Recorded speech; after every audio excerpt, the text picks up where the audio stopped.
आज हम लोग रामटेक में कुहू के फार्म पे आए हुए हैं। ये 10 से 12 साल पुराने, क्यों कितने पुराने पेड़ है? 10 साल 15 साल पुराने पेड़ हैं और अभी ये अनप्रोडक्टिव है ये, क्योंकि इनकी अभी तक कोई प्रूनिंग वगैरह हुई नहीं है, तो इसलिए फ्रूटिंग बहुत कम आ रही है।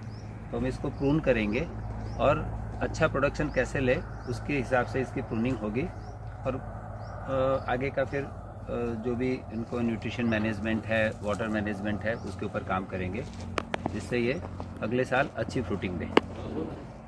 ठीक है, तो कट करते समय एक बात का ध्यान रखना पड़ेगा कि कभी भी बार्क को ऊपर से नहीं काटना है, क्योंकि ऊपर से अगर काटा तो जब ये ऐसे नीचे वेट के कारण नीचे जब जाएगा तो ये पूरी बार्क है ये निकल जाएगी इसकी, तो इसको बहुत घाव लगेगा और इन्फेक्शन शुरू हो जाएगा इसको।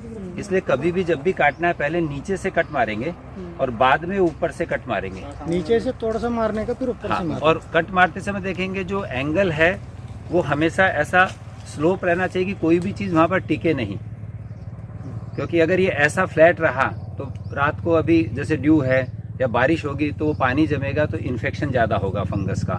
तो हमेशा ऐसा 45 डिग्री में कटेंगे, जिससे कि अगर वो गिरा तो वो नीचे निकल जाए। हाँ, तिरछा मारने का है।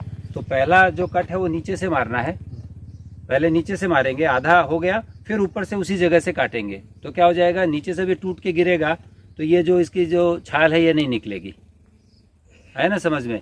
जैसे ये यहाँ से तोड़ेंगे हम, ये तो अभी सूख गया है, जैसे ये तोड़ा और ये यहाँ से ऊपर से टूटेगा तो ये जब गिरेगा तो ये ऐसा हो जाएगा ना। लेकिन अगर हम पहले से थोड़ा हल्का कट कर दिया, यहाँ से पहले से अगर कट किया हुआ है तो बाद में वो सीधा कट के गिरेगा, तो ये जो घाव लग रहा है इसको ये डैमेज नहीं होगा। नहीं तो ऐसे एक पेड़ में अगर ऐसे 50 घाव लगेंगे तो क्या होगा, इतना इन्फेक्शन हो जाएगा ना। नोड के ऑपोजिट डायरेक्शन में ना, बिकॉज अगर पानी गिरा तो इस पे से जाएगा तो ये इसको भी इन्फेक्शन होने का। ये क्या है, नीचे से ऐसे काटना और ऊपर से ऐसे काटना, तो ये इस तरह का आएगा, तो ये नीचे का हिस्सा ढका हुआ रहेगा। और हम जब स्प्रे करेंगे तो उसको प्रॉपर स्प्रे भी होगा। दूसरा एक, जैसे ये प्लांट है ये थोड़ा तिरछा हो गया है, लेकिन कोई बात नहीं, हमेशा कैनोपी ऐसी डेवलप हो कि सेंटर से ज़्यादा सन हार्वेस्ट कर सके प्लांट। जनरली क्या होता है, बीच में एक ब्रांच आके वो घेर लेती है और सन हार्वेस्टिंग बंद हो जाता है। तो सेंटर के अंदर अगर जो भी ऑब्स्टेकल आ रहे हैं उनको सबसे पहले, जैसे ये ब्रांच जा रही है ये, तो इस ब्रांच को यहाँ से निकाल देना है।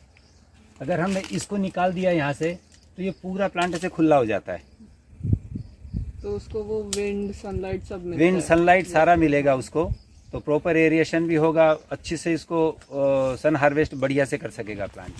तो ये जो पैरेलल ब्रांच आ रही है उसमें ये ब्रांच की ज़रूरत नहीं है। अच्छा। हमको जो रखनी है उसको रखेंगे। अब चूंकि यहाँ पर सेंटर में है ये, तो हम इसको निकाल देंगे तो ये ब्रांच हमारे लिए प्रोडक्टिव हो जाएगी।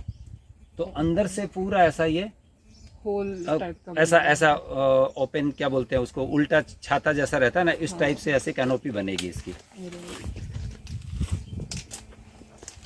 सेकेंड प्रूनिंग इसकी जब नई बार्क आ जाएगी मार्च में, तो उसमें जैसे जहाँ से हम कट करेंगे वहाँ पर एक साथ 8-10 शूट्स निकलेगी। ओवर क्राउड नहीं करना हमको, उस समय हमको थिनिंग करनी पड़ेगी। तो उस समय कटर से, हैंड कटर से लेके अगर यहाँ पर 6-8 ब्रांच आ गई तो हम उसको अच्छी 5 ब्रांच हमको रखना है, जो ओवरलैप हो रही है, क्रॉस जा रही है, पैरेलल जा रही है, उनको निकालना है। और 4 एकदम ऐसे जो परफेक्ट ब्रांच है 5, उसको हमको लेना है। जनरली कैसा रहता है, नीचे से 1 ब्रांच, उसके बाद 3, अच्छा 3 में फिर 3 9 और फिर 27 और फिर 81, 1 3 9 27 81, तो वो परफेक्ट ऐसा बनता है। और ये परफेक्ट कैनोपी बनती है और फिर उसमें अच्छे फूल जल्दी शुरू हो गई है। फिर यहाँ से 4 ब्रांच आने के बाद वो ब्रांच फिर और ऊपर जाके डिवाइड होनी चाहिए थोड़ी। तो ये नेचुरली हुआ है, थोड़ा सा मतलब क्राउडी हो गया है ये, तो ठीक है, अपन इसको अभी ठीक कर लेंगे। तो उसी की वजह से ये हाइट भी कम है क्या फिर? नहीं, हाइट तो वैसा नहीं है, वो तो वैरायटी के ऊपर डिपेंड करता है। वैसे अपनी जो कैनोपी, ओवरऑल कैनोपी है वो अच्छी है, जैसे ये काफ़ी अच्छी है, लेकिन बीच में एक सेंटर में जो आ गया है वो पूरे फोटोसिंथेसिस को डिस्टर्ब कर रहा है। बाकी 4 ब्रांच चाहिए परफेक्ट इसमें, तो 3 या 4 ब्रांच। यहाँ पर जैसे कि मल्टीपल ब्रांच हो गई है, ये बहुत ज़्यादा हो गई है ना।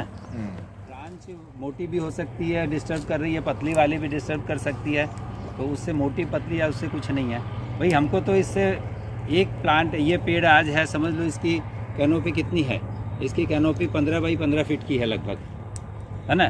तो 225 स्क्वायर फीट की कैनोपी है, 225 डिवाइडेड बाई 2, तो 60 से 62 किलो आम इस पर आने चाहिए एक पेड़ पे, अच्छा, कम से कम 60 से 62 किलो किलो किलो के 3 अगर पकड़ेंगे तो 180 से 200 आम कम से कम चाहिए, मिनिमम की बात कर रहा हूँ मैं। उसके हिसाब से अगर अपने पास 250 पेड़ है तो 50,000 आम चाहिए इस बगीचे में, है ना। तो 20 टन आम अगर नहीं आता है तो क्या मतलब है फिर। तो 20 टन आम आएंगे और 50 रुपये किलो हुआ तो 5 लाख रुपए आएंगे, तो साल भर का खर्चा तो निकलेगा ना इनसे। तो फर्स्ट ईयर, अब जब नेक्स्ट ईयर जब हम फ्रूटिंग लेंगे तो वो इतनी फ्रूटिंग आएगी और धीरे धीरे ये बढ़ेगी। आशा करता हूँ कि आपको हमारा वीडियो पसंद आया होगा। इसे लाइक, शेयर और कमेंट करें। बेल आइकॉन दबाकर हमारे चैनल को सब्सक्राइब करें।